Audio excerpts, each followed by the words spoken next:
Now, when two brothers realised their dad was suffering serious health problems, they set on a mission to fix him.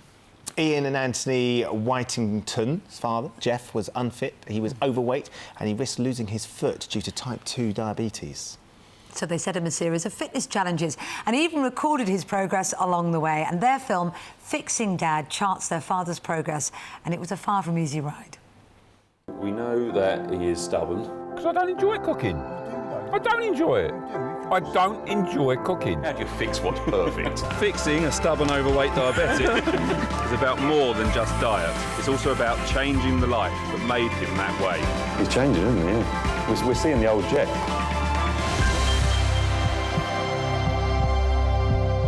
Goodness me, will Jeff and his sons Ian and Anthony join us now?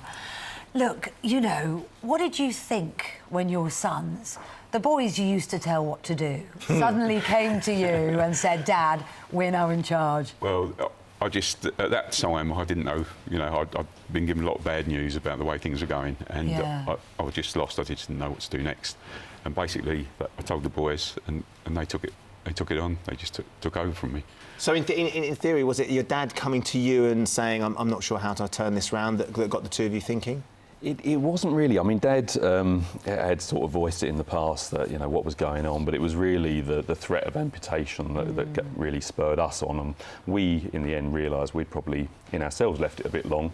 But luckily, it looks like we've just about caught it. And I think it was just showing him how loved he was, the fact that we were prepared to take time out of our days. We're all busy, we're a normal family, but it's kind of spending that time with him has really just changed the whole thing. He's quite stubborn, isn't he, your dad? Yeah, incredibly stubborn. That was the big problem initially, really, trying to get him to eat properly and to just take our advice, because he'd only ever take professional advice, really, and unfortunately we didn't feel he was getting the right advice professionally a lot of the time. It's a wonderful film. I urge anybody to watch the film that you've put together, because it's an extraordinary film, and in a very short space of time charts this journey that you've been on, Jeff.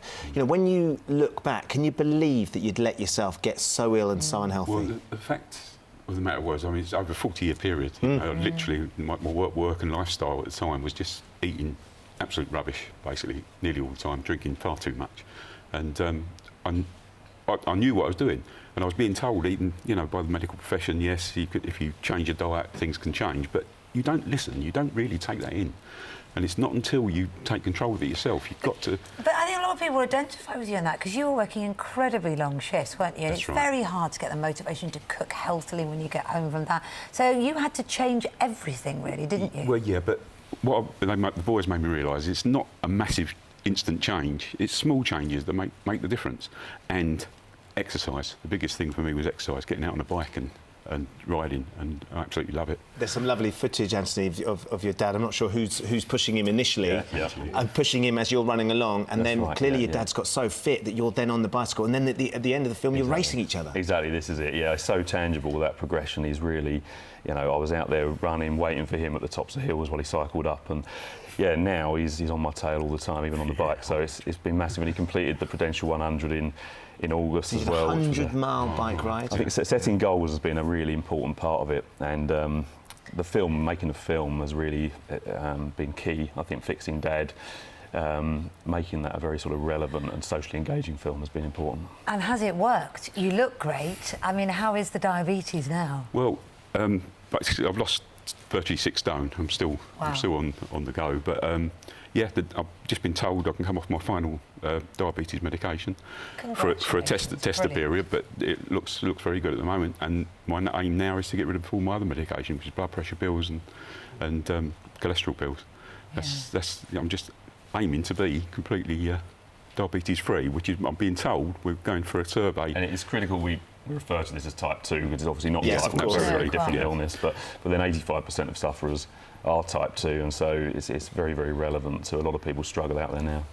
Tell us about the time frame, just quickly. How long has it taken your dad to do this? It's taken about 11 months so far. 11 months. But he's still having problems. There are problems still there.